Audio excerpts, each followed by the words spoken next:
Welcome back. Video number 2.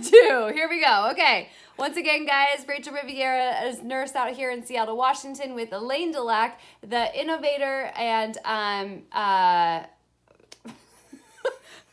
God, I just lost everything. Hey. She's the main person behind Respen-A, okay? The innovator, the designer, the developer. This is her, Elaine Delac, registered nurse, founder of Respen-A. That's what I was looking for. Okay, we just talked to you guys in our last video about homeopathy and how it works. We're coming to you guys now with video number 2. What is Respen-A and how does it work? And hey, we even changed for you guys. I put my hair up, she's got her glasses off. Okay? This glasses off is not working because Okay. I can't see that little circle I'm supposed to be looking at. All right, put them back on.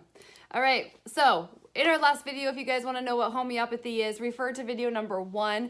Respen-A is a homeopathic treatment for autism, for depression, ADHD, OCD, and anxiety. And so it is a homeopathic treatment.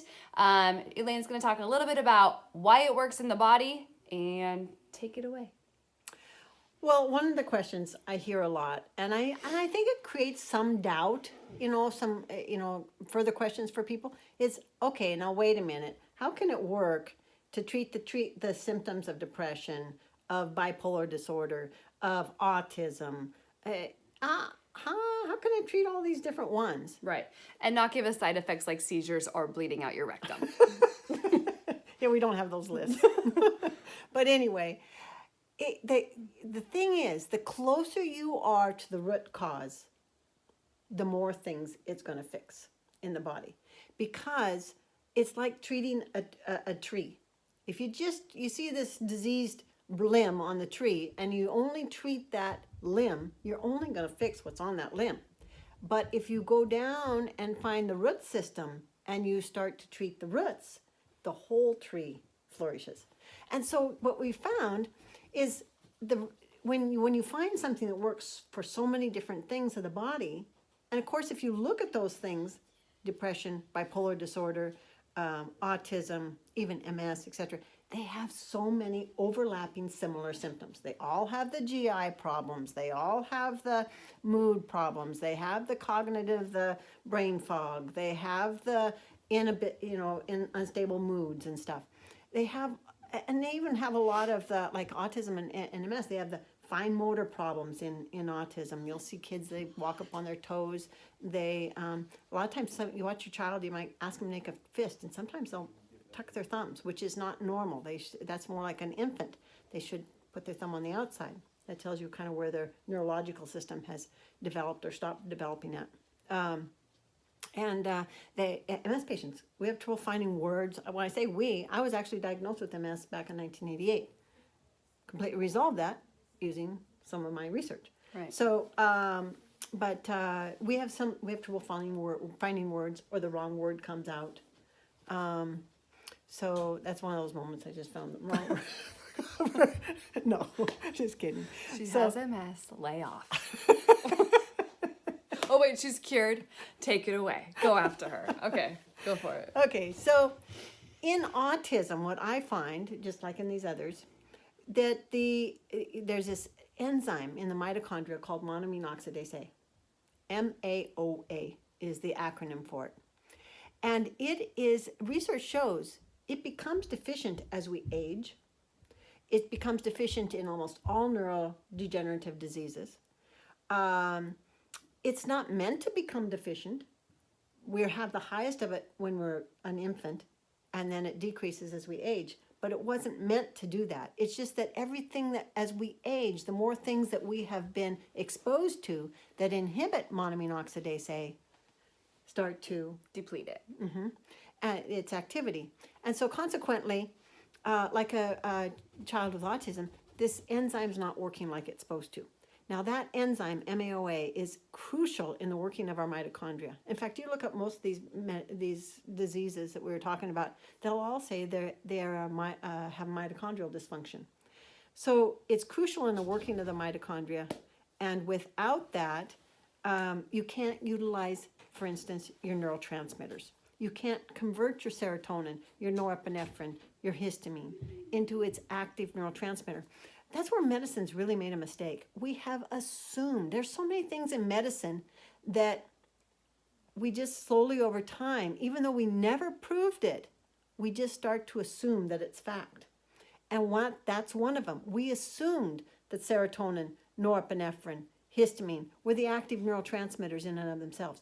Actually, research clear back in 1986 by Palmer, again by Rook in 2000, proved that that's not true. Wow, I get a little deer in the headlights look. You're losing me. Keep going. Okay. Keep going. They Monoamine oxidase A, bring it proved back. that monoamine oxidase A converts those into their active Got it. neurotransmitters. Okay. So, which makes complete sense. Just like, let's just look at depression. You know, depression, they say that they believe depression is caused by, and which by they've never proven, but they believe that it's not enough serotonin, right? Mm-hmm. Well, that doesn't make sense. You give a serotonin reuptake inhibitor, and immediately raises your serotonin level, but you don't see any kind of effect for 2 to 4 weeks. Yeah, it doesn't happen right away. It doesn't make sense. Mm-hmm. They've tested it where they actually gave people serotonin, and it didn't have any effect. Mm-hmm. So this didn't make sense. Mm-hmm. They're liars. No, it's just that when we don't apply common sense anymore to medicine, and we just need to step back and say, wait a minute, does that even make sense? So anyway, this MAOA converts these neurotransmitters into their active. So these children with autism, what's happened is their MAOA has become deficient, and they can't convert their neurotransmitters and utilize neurotransmitters. And so all Respen-A is doing is using a very old homeopathic dilution of Respen, a very old blood pressure medication made from a plant called Rauwolfia. And they say that again. Rauwolfia. Even harder, try and spell it. Yes. So anyway, Respen has been shown to double the activity of MAOA. So that's all we did. We just applied that knowledge to it, and consequently, you boost the kids' MAOA activity, and they see improvement. So the reason that you're not seeing any kind of side effects, like we mentioned before, like the rectal bleeding and seizing, that you see all of these antidepressants and all of these psychosomatic drugs and all of these things that you're like watching the commercials, and the side effects are just as long, if not longer, as the actual benefit, is because, just like you said, you're actually utilizing the child or adult's own body to boost their own MAOA with the frequency that you're giving them. Right. I just noticed my nose nose is really long from the side. Yes. I better stay looking like this.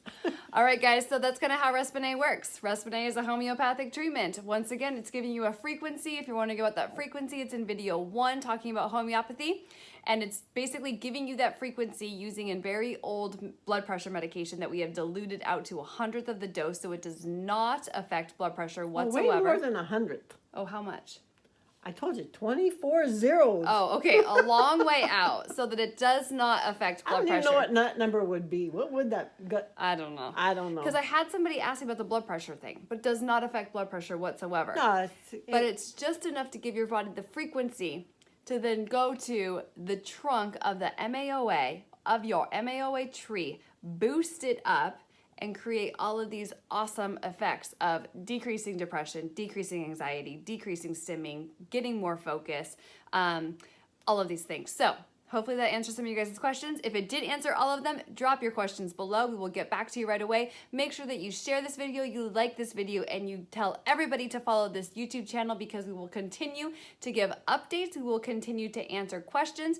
And the next question we're going to answer is... What's your next question? Oh my God. That was super dramatic. Super dramatic, okay? Okay, well, okay, I have a question. It's a burning question. Why do boys have more autism than girls? We're going to answer that next in the next video. See y'all later. We might even get changed for this one. I don't know. Bye.